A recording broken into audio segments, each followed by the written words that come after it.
Hello everyone, this is Zuhra from infosharing360.com. Okay, so our interview question for today is how do you motivate your team? So in reply to this, you can say something like I regularly ask my team for their inputs. I empower them with required tools and systems so that they can easily carry out critical tasks more efficiently. I give them regular feedback regarding their performance or improvement areas.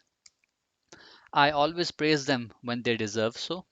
I always involve them in projects and important tasks.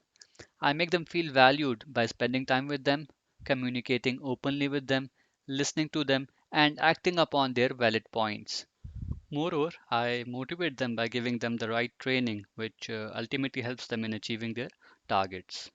So, in the end, this is the complete answer. You can select relevant keywords, points, or prepare answer in your own words as per your convenience.